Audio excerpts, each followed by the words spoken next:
Respect the process, back for yet another week. As long as they leave the doors unlocked, we're going to keep coming in. That's right. Kelly Hunter and Chris Stewart, and I can still smell the smoke. It's amazing how 1 year in the same amount of smoke can smell so much different. Yeah. Because it was a stench 12 months ago in Knoxville. Mm-hmm. It was glorious at Bright Denny. It was really nice. And I'm not even going to talk about the first half. There really was, other than... We didn't play the first half, did Other we? than Did they keep score? Winning the coin toss. We did, that's right. Deferring to the second half, that's really the only thing that needs to be spoken. And by golly, when we defer to the second half, we defer to the second half. We not only refused to take the football, we didn't want to do anything with it when we got it. Not a good half. Could have been worse. Defense did a great job. Yeah, kept them in the game. Offense had a couple of opportunities. Wasn't a train wreck, but it was not good. And really, there's that swing because it's 13 to. They've outplayed you. Mm-hmm. It was couldn't have ended the half in a worse position. No, but than to let them score. You're so close to. You're driving to take the lead. Right. Right? Wasn't it? Yeah, it was 13-7, and you're driving to take the lead, and you get the deflection, the pick. And they come to the other end of the field and score the touchdown. So that's truly a 14-point swing. Yes. So it was pretty quiet there. And if there were access to a bottle of Crown, somebody was probably going to get into it at halftime if it was an Alabama fan. There probably were several. I'm just saying that may have taken place in some skyboxes. But second half, dear Lord, outside of running the kickback, you couldn't have asked for a better start. So impressive, and then you turn around and do the job on defense, and it just snowballed, and it was great to see. Just great to see how they stayed poised. They were aggressive. They get a scoop and score to make it look like the old school defense. So there was a ton to be happy about and excited about, not just the result, but how you got there. And I really don't, and I could be wrong, but to start the second half with those two scripted plays, to score in the fashion that they did, right? I have to believe that most Alabama fans watching that at that point thought, we're going to win this game. Yeah, I mean, just based on the execution, and that's such a big word that we have used so many times this year, the execution on those two plays. So clean to get that started, and then to do the job defensively. You just felt like, all right, here we come. Yeah. Here we come. And, I'm a huge optimist. I'm also somewhat realistic. I truly felt when they scored like that, here we go. Yeah. And, when you do get it to 14 with 7.5 minutes to go, I just didn't think Tennessee had anything left in the tank. No. I thought that defense had been out there too long. The offense looked worried for whatever reason. It felt like it was going to go exactly the way it did. Well, so when Coach was on Pat McAfee's show last week, he said that this team plays well when, quote, they're a little upset and have an edge. Yeah. He said last year's team played with more anxiety than edge. Right. But I truly believe that at halftime, that's where this team was. They were a little upset, and then they found that edge. Yeah, I agree. And, I think they've really kind of had to find their identity. You knew last year, there's no doubt. Yeah. Bryce is the guy on offense. Will Anderson's the guy on defense. Now, they can't do it by themselves, obviously. Are there going to be other guys to step up? And some did. Unfortunately, they just had the two games that didn't play their best, cost them a chance to play for the whole thing. Yeah. So we knew that they had flaws, but you knew who the leaders were. This year, I think that really needed to be identified, and I think they have now. I think to me, it's clear they're going to sink or swim with Jalen. Okay. In terms of being the guy, not just at quarterback, but being the leader on the offensive side. He can't do it himself, but I think there is plenty of confidence in him now that he can get the job done at that position. He's obviously well-liked. He's obviously well-respected. And I think they want to play well for him and around him on that side of the ball. Defensively, there's a ton of weapons. They're all playing well. And they seem to be getting better every week as well. So with those things continuing, and obviously we talk about it, but it shouldn't be understated. Special teams are as good as kickers are as good as you'll find. Kool-Aid's concerning me a little bit at the return game. Just a little apprehension there. So if that gets cleaned up, then this team has a chance, I really believe, to be elite. This question, I came up with it last week. It was after we had done our show. I think it maybe meant more last week than it did this week, but do you think Alabama would go out and pursue in the portal a veteran quarterback after what we know now about Jalen Milroe? Or do you think he is now who they have invested in to be the quarterback, or if there were an elite quarterback available? I think we got to wait and see how it plays out, and here's why. There's so much time left in the season. There's a lot. I wouldn't put it past him to go off and be so good. Remember now, he's a sophomore, but he's a third-year sophomore. Yeah. And I know, please, before you start laughing, let me finish my thought process. He's eligible to be drafted, okay? Yeah. 3 years. Right. So he's a sophomore, but he's eligible to be drafted in the NFL. Obviously, I don't expect that to be the case, but my point is, the reason I can't tell you whether you go after somebody in the portal, because it can go one of two ways. He could blow up so much in the next month and a half, 2 months, that he becomes a draft prospect and he's gone. So yeah, you better go find somebody in the portal. Or he could revert back to who he was prior to this past weekend. And now at season's end, you're not fully convinced that he's the guy that can win the job. And if there is a clear elite guy somewhere else that could step in and do it for 1 year, yeah, I could see that happening.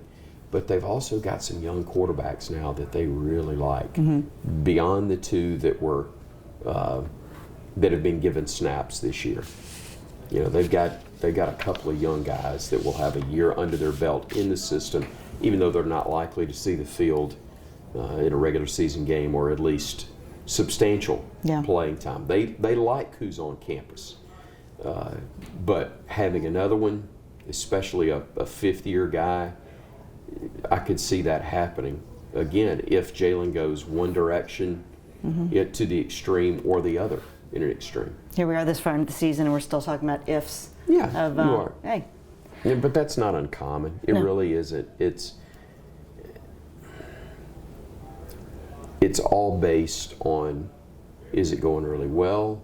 Is it going really bad?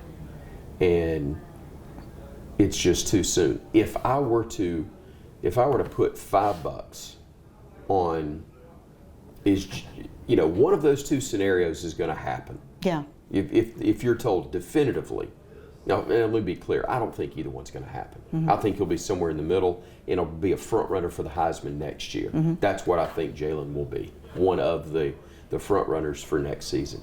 That being said, if I'm only going to have the scenario of him going nuts in the next month and playing his way into draft consideration or falling off the map, I'm putting $5 on him continuing to get better, be the guy, because the stuff that he is great at can't be taught. Right.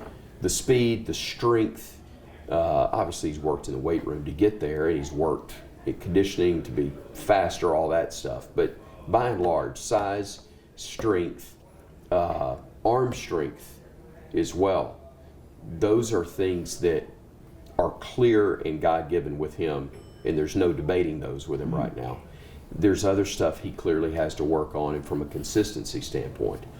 But the stuff that can't be taught, he's already got. Yeah. And that's pretty special stuff. Well, and it's been a spell since we've had a situation like this at quarterback. You know, oftentimes the next guy up has stepped up and just exploded, or has just come onto the scene in grand fashion. Well, and again, I said it last week, and I probably said it a whole lot more than that. You go in Alabama football history from Richard Todd to Jalen Hurts before you have a starter on your team to being a clear starter in the NFL, and I guess it would be Jalen and Tua at the same time.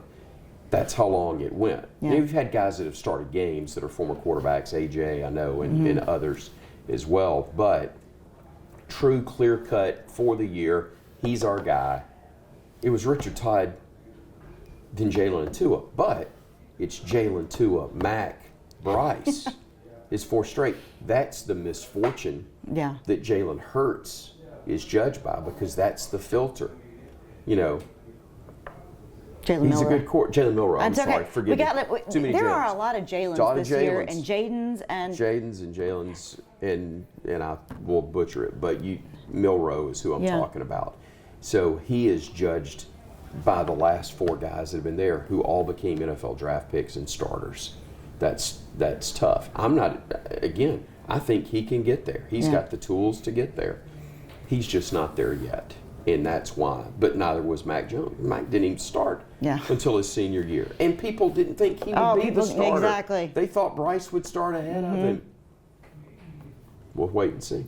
I'm going to ask a dumb question right now. Well, I'm your guy. Have there, in recent memory, been as many double numbers that start as we have right now? Yeah. It's nuts. It is nuts, but that's part of it, because guys request certain numbers, and so you got an offense and a defense. Can't have 2 on the field at the same time, obviously, but you better believe it makes it tough for a play-by-play guy. I cannot imagine, especially in special teams. Yes. Early in the year, I thought Julio had blocked a kick 10, 12 years ago. I guess 15, maybe 15. I thought Julio had blocked a punt. It was Chris Rogers. But as they go flying in, and it's game 1, and you don't know, it's 2 number 8s. And they look a lot alike. They look a lot alike. They did favor a little bit, especially in a punt block situation, and a scoop and score real quick. So I've noticed tough. That, and I feel for you, because you glance over and we're on offense. Butch Owens, it's why I trust Butch. Butch Owens is the best, and he'll always have it straightened out for me. Now, on the Nick Saban show, I almost called it your show, but it's Nick Saban's show. Yeah, it's most people don't know the contracts are written. Chris Stewart show with Nick Saban. Okay. So, on that show, he told you psychologically we need a break, but there's still work to be done. And when there's still work to be done, you're not going to focus on what you're doing right. You're going to focus on what you're not doing as well, or you're doing wrong. So what do they focus on this week? I think it is truly getting better, sharper. I mean, they've got a breakdown of everything that, hey, these are areas we're struggling. Let's work on this. Let's clean some things up. Think they'll change anybody on punt or kick return, or no? That's a really good question. I was thinking about that today, because just before I came over, I was watching a little bit of the replay, and Kool-Aid is incredibly talented, but he has not been perfect by any stretch. He's tried to field a punt or two. Not that it's always his fault, but it was the South Florida game. He thought the ball had hit somebody. And so he went to try to pick it up, and when he did, he mishandled it, turned it over. They got their only points of the game on that. It looked like it was going to be the only points of the game for the longest time. But that's a mistake. He had one after Alabama had gone up, I think, on the scoop and score to make it a 14-point lead. Bama forces a 3-and-out. Tennessee punts, and it's kind of an in-between. Do I field it? Do I not field it? He gets away from it, and it rolls an additional 20, 25 yards. And winds up down inside the 10, maybe inside the 5. And that could have been disaster. Alabama managed it well, overcame it, but I wouldn't be surprised if, you're always getting somebody ready in case of injury, because you lose Kool-Aid, you're losing your corner and your return guy, so you better have some others ready there, and they do. But I've got a feeling they may take a little bit more of a look there, even though it hasn't been disastrous. You want to make sure you're better, and that means giving him more work try to get better on that, focus on that, but also seeing what your other options are.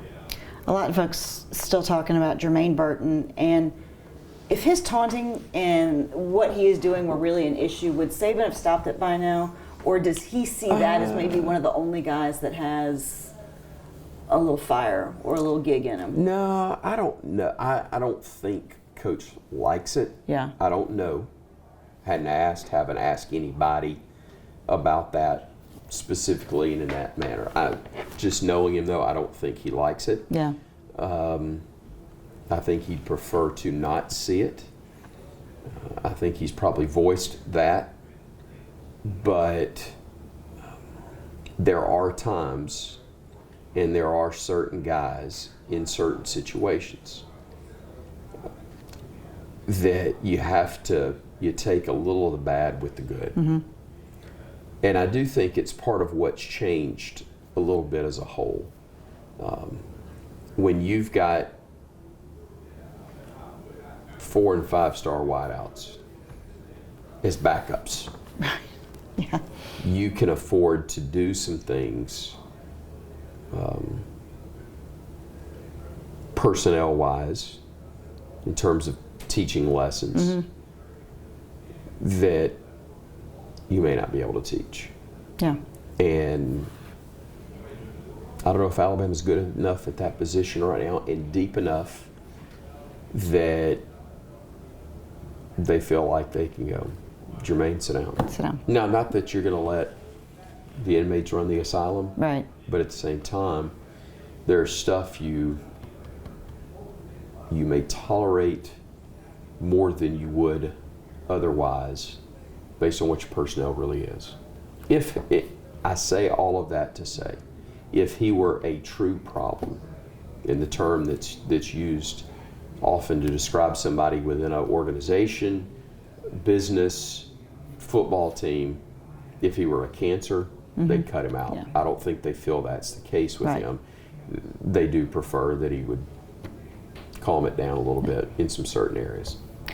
I've had a theory that it was really ever since Alabama played in Auburn, so it was 2 years ago, and looked awful doing it, and barely escaped. Mm-hmm. People were convinced that Georgia was going to slaughter them that next week in the SEC championship game, and they come out and they just Great annihilate game. the Bulldogs. Mm-hmm. And I think Nick Saban sometimes plays possum, where sometimes he may roll over a little bit, and just to let the next team maybe think they've got something. I don't know necessarily he did it in the first half of the Tennessee game on purpose. No. I just think sometimes because he likes to rattle some cages. I hear what you're saying, and I don't. You can disagree all you want. Well, and I'm going to. That's fine. And I know you probably thought I would. No. It's not that I think that's by any stretch done intentionally.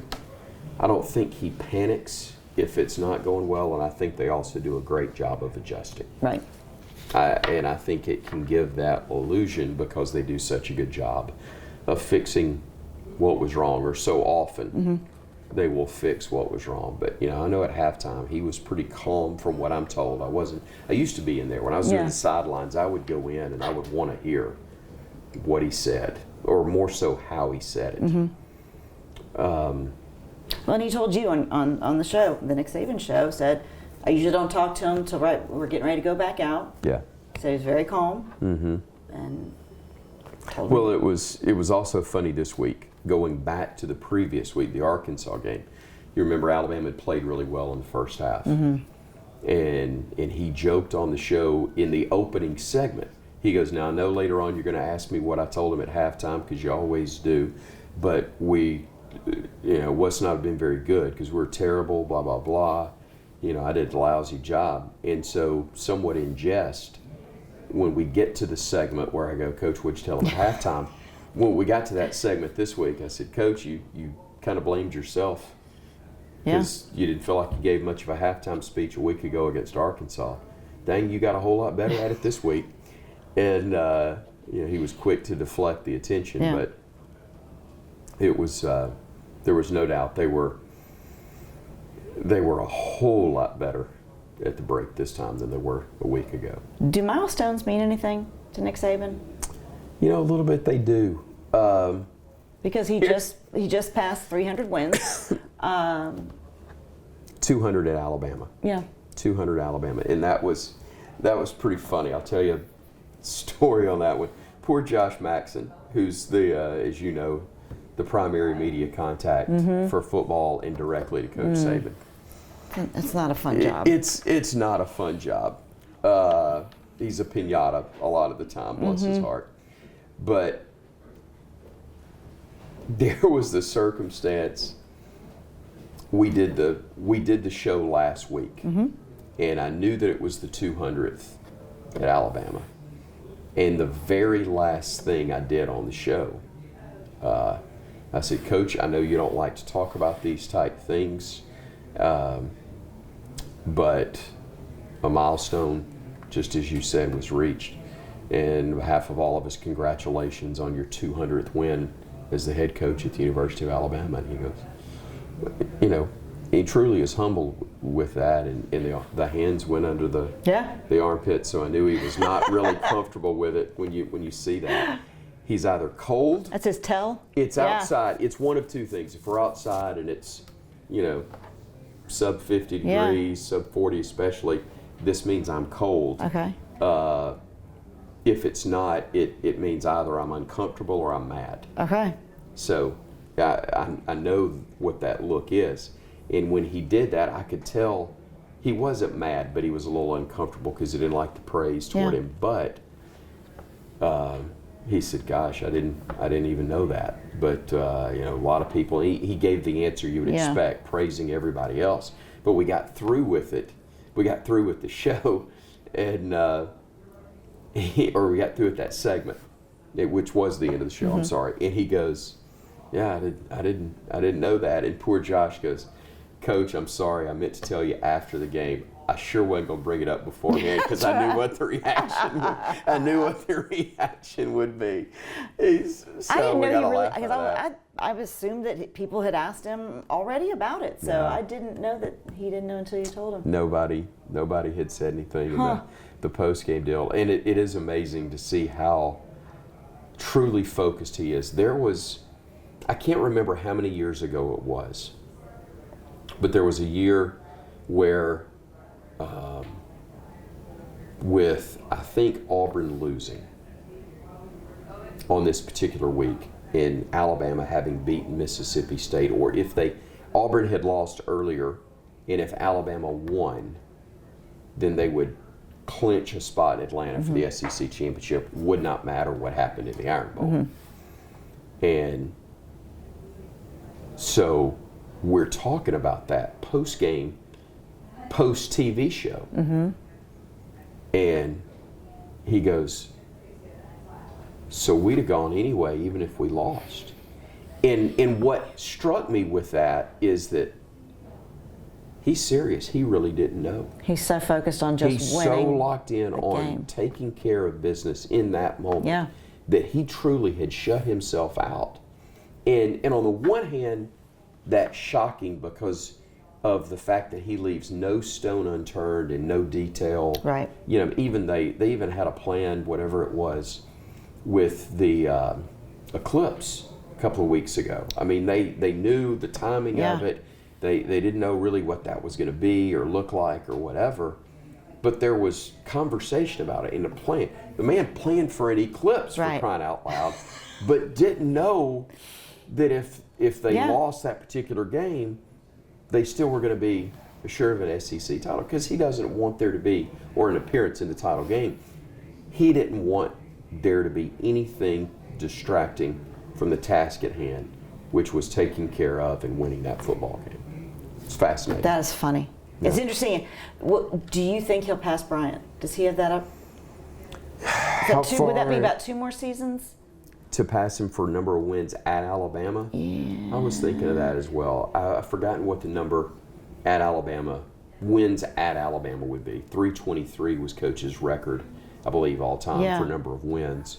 I remember watching when he won 315, obviously, against Auburn, and tied it with 314 against Penn State. But 323, I believe, was the win total. Yeah. He's got 200 at Alabama. I don't remember what the total win number is, but It's got to be close. I don't think he's far. And that's why I'm asking if milestones mean anything to him. That, there is a quiet chatter. Yeah. That is this the last season, or is he making a victory lap? Is that why he went and thanked, the crowd on Saturday? Is that the reason he's doing this? Yeah, I think you can read into a lot of things whichever way you want to. And as you said, you can keep saying that something for long enough, and it's going to become true. Here's why I'm grinning so big. Yes, please go ahead. Because you're talking about milestones and do they matter. One of my favorite moments ever was actually with the Tennessee deal. And I think I've told you, and I may have even told this last week, I can't remember, about 7 in a row over Tennessee. Mm-hmm. And his reaction, I'm going to ignore you, and then you can say what you want to say. So that was 7 wins. The next year, he beats Tennessee in Knoxville, and it was his 8th straight win. And we got through with taping the show, and I had emphasized twice during the show that was 8 straight against Tennessee. And he takes the microphone off, and he's handing it to Tom Roberts, who was still producing the show at the time. And he goes, anybody done that around here before, Tom? And Tom didn't really know what he meant. Right. And he said, excuse me? And he goes, 8 straight against Tennessee. Has anybody done that at Alabama before? And poor Tom had to tell him, yeah, Coach Bryant won 10 straight. Actually, yeah. And he goes, and it was almost like a kid who'd been told no on something. And he's like, oh, and he kind of walked off. And I still to this day can't believe I did it, Kelly. But I grabbed Nick Saban by the arm as he's walking away. Okay. And to go back all through that game at Tennessee, they even piped in, they even had speakers on the field to amplify the crowd noise. I was there, I could hear it in the speakers.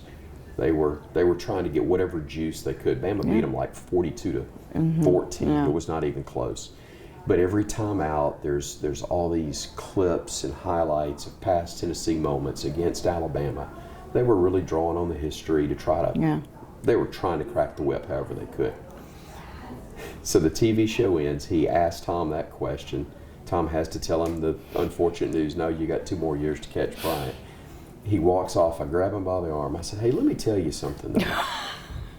You see these big old video boards up here, Coach? I said, all through the ball game here at Neyland Stadium, they kept showing highlights from past Tennessee wins over Alabama.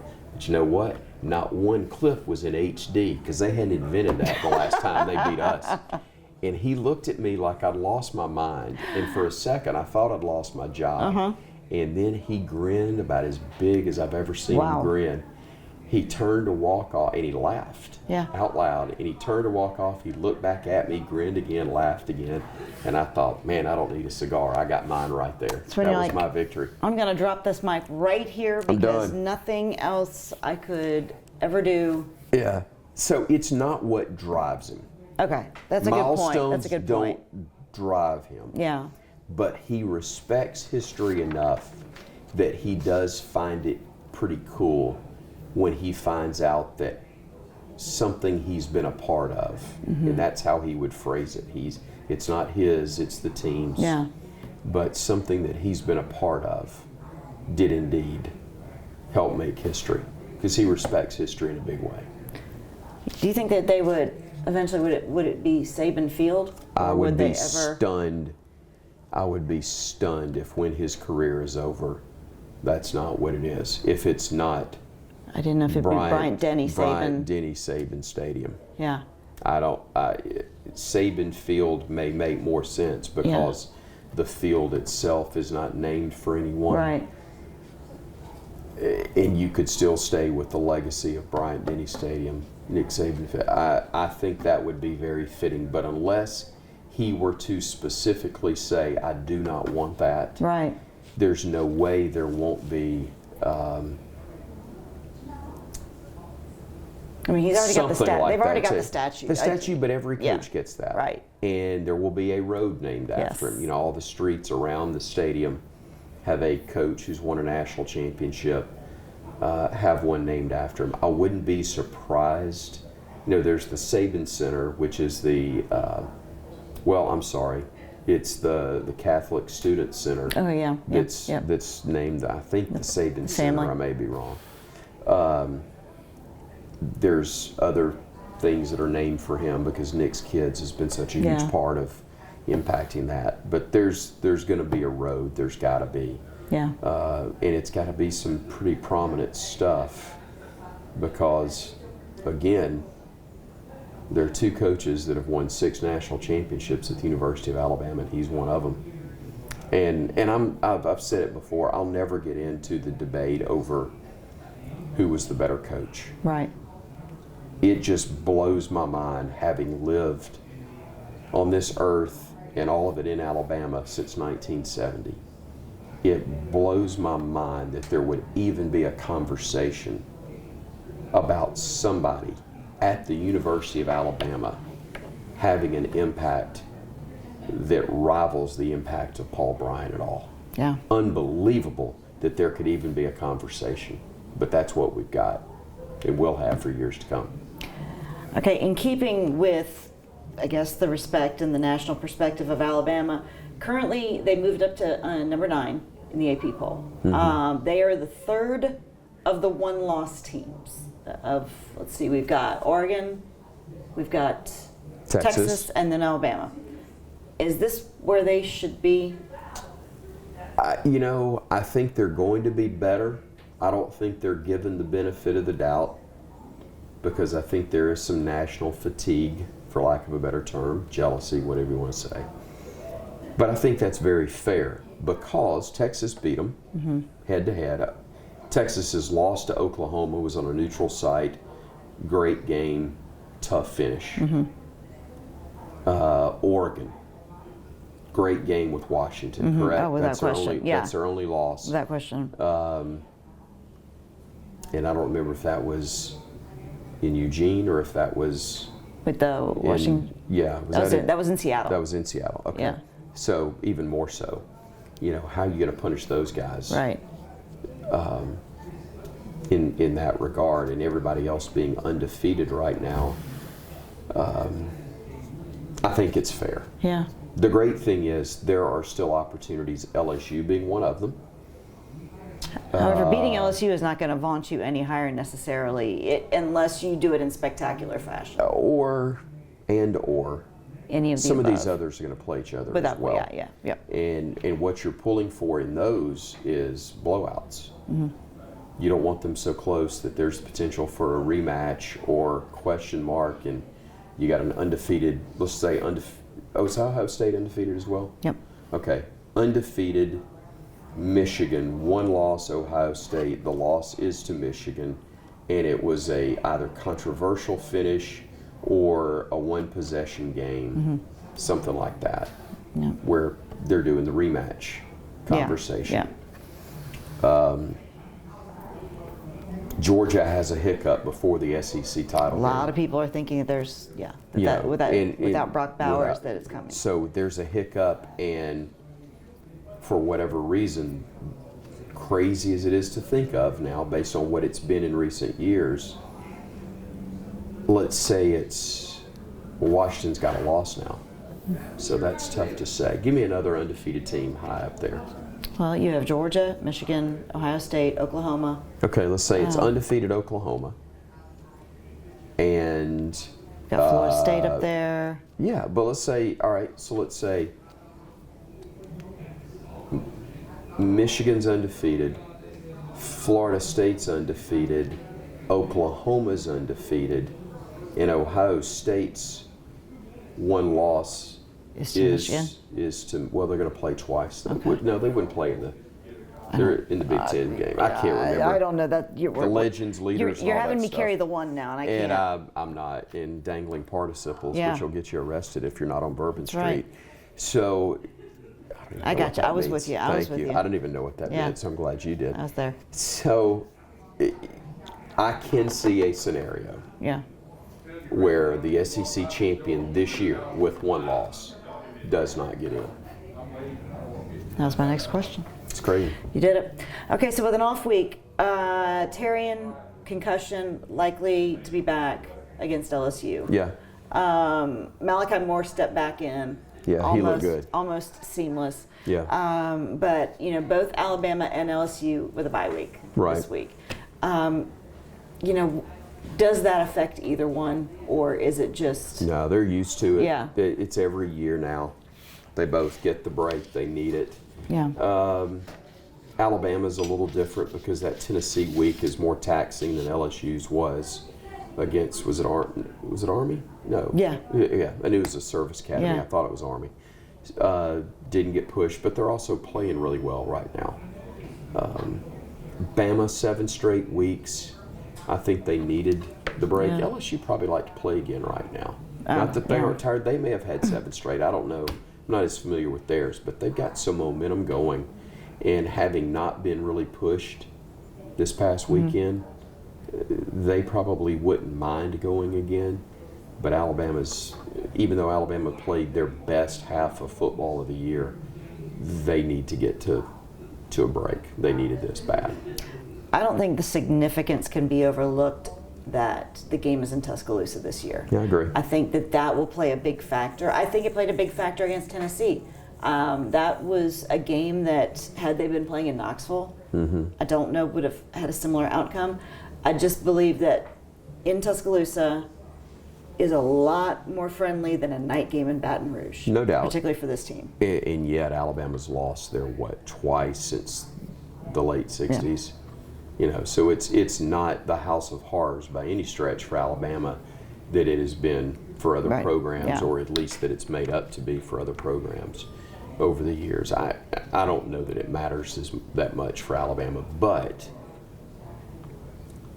while it may not be as tough for Alabama to play in Baton Rouge, it is definitely an advantage to play them in Tuscaloosa. I don't know that it hurts them playing on the road because they've been so successful, but yeah, it's better to be at home, no doubt. Well, we do have a bye week, and that gives us a little time, oftentimes, to discuss things other than just the task at hand. Ooh, it always concerns me now, Kelly. I don't know where you're going with this.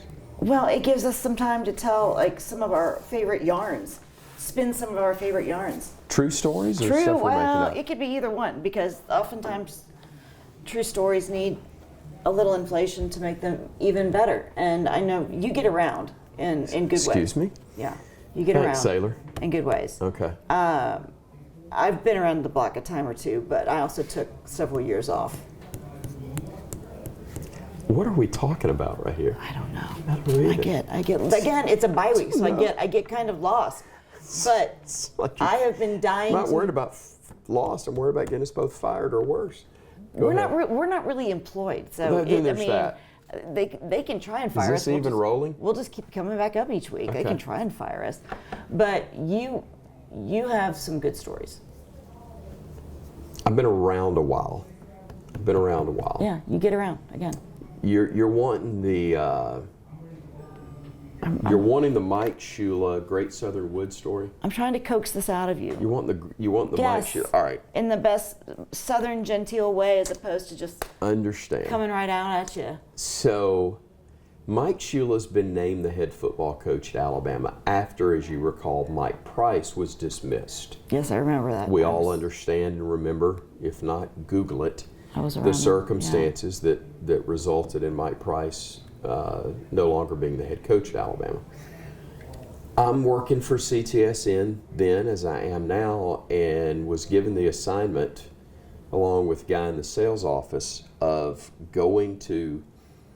I'd been invited to play in Jimmy Raines' the golf tournament, the Yellowwood Great Southern Wood golf tournament, which has a ton of coaches. Yes. In fact, ultimately, at the big dinner that they do, there is a 3-level, 2-sided head table.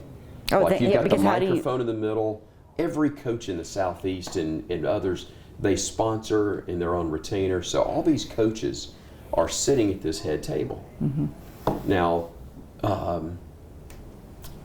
I get there and I'm tasked with picking up Mike Shula and my boss at the little airport in Auburn. Okay. Well, first of all, the plane is about to touch down.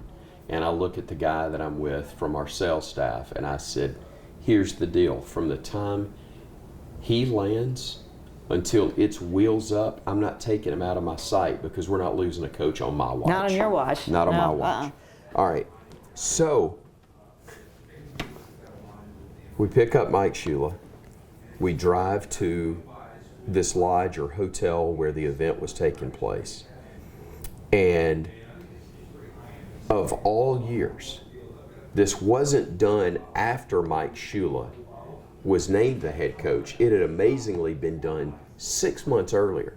They had lined up Don Shula to be the guest speaker. Oh, funny.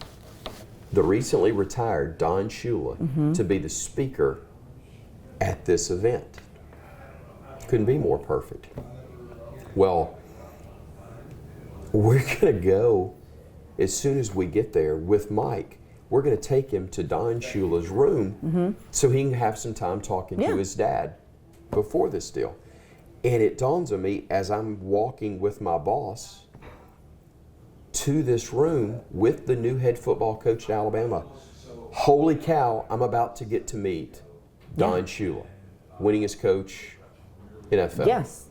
Holy cow, I'm about to meet Don Shula. You have the head coach of Alabama and I'm about to meet Don Shula. Yes. We get there. The door, Butch Henry, my boss, knocks on the door. And it was it's an older lodge, it's nice, but it's a deal where the room's open to the outside. Okay, yeah. The door opens, and all of a sudden, there's Don Shula in his tighty-whities, goes, "Hey, Mikey!" And my boss, jaw drops, hits Mike Shula in the chest with his goodie bag that he'd been given when he registered, and goes, "We'll be back to pick you up in a little while." And we just walk off. We didn't say anything more. What do you say at that point? So So there was no introduction. Like there was no introduction. Okay. Didn't shake hands. Don Shula. I'm not touching the man's in his underwear. Okay. So Don Shula and Mike Shula are in the room. Me and Butch walk. We're a good 50 to 100 feet away from the door before either one of us says a word. Yeah. And Butch says something like, "Man, I think this is going to be great having Mike Shula at Alabama." He goes, with Don around, he goes, "I think we'll be seeing a lot more of him." I said, "Butch, I'll be honest. I don't want to see any more of Don Shula than I just saw right There's now." no more. Okay. I've seen enough. And so I about lost Butch right there. Yeah. So we go back about 30 minutes, an hour later, after they've had a chance to visit, get them, and walk Mike back. And as we are walking, I can't believe I did this. This has been 20-something years ago now. Yeah. We're walking him to the head table trying to get him to his spot. And I go, "Hey, Mike, I got to tell you, I'm never going to forget meeting your dad for the first time." And he looks back and he grins. He goes, "Yeah, how about that?" And I said, "Man, come to think about it, older coach, white hair, underwear, hotel room, it's kind of how you got this job, wasn't it?" And he stopped and looked at me, and I thought, I can't believe I just said that. And the look on his face was, I can't believe you just said that either. And he goes, "Wow." And I said, "I'm sorry." And he just grinned, shook his head, kept on walking, and I'm still employed, and I still can't believe it. There's a lot more where that came from, Mike. That is... True story, though. That Every is word of funny. it. Wow. Yeah. That's... Sometimes I'm amazed that I'm still alive, let alone that I'm still employed. That really is a priceless moment. And it's funny, no though, that pun Mike intended. never, Coach Shula, the younger Coach Shula, never said any, justified or "Oh, my dad loves to just, sorry Well, about I mean, that." it was no big deal. He knew it was Mike at the door. It really wasn't, but it was just ironic. I would, though, however, if something like that happened, I would probably, later be like, "Well, my dad loves to, free time, hang out in his underpants and just..." No, I'm not even going to go there. It was just something I'll never forget. Let's leave it at that. I don't know if there's anything else that we can say that can Say goodnight, Gracie. top that. Say goodnight, Gracie. And so I think we will not have you giving us a Roll Tide. We will miss Coach Saban's birthday for you to give an opportunity to wish him a happy birthday. Happy before. birthday, Coach. Happy anniversary of your 29th birthday once again. That's right. And we will look forward to, we'll be back here next week. Maybe. Hopefully. Maybe after this one, who we look knows? forward, yeah, we're hoping. And so nothing really this week. What do you do on an off? On the off weekend, Yeah. it's I think I've told you this before, but I was in a high school graduating class of 14 kids. Yeah. I was in the first class at Central Park Christian. Wow. And Sounds like great the Hunger friends. Games or something. It was great. I mean, there are homeschool kids Yeah. that have bigger classes than mine, but it was great. And we were like brothers and sisters, really, really close. And we had our 35-year class reunion this past summer at the Bright Star, but we decided we're not going to go that long with getting together again. And so we kind of had it set up for a while. At somebody's house. We're going to have a picnic on, and they were so kind to schedule it on the Alabama bye weekend so I could be there. Well, when there are only 13 others that they're working around. Exactly. Y'all could get a Sprinter van and hang out probably. Just about and have, but it's a short bus. I'm looking forward to that, having some time with some friends, and that'll be a cool thing. I know. It is one of those awkward weekends when it's you kind of like, what? We don't have anything to schedule. There will be. Around. I guarantee you this.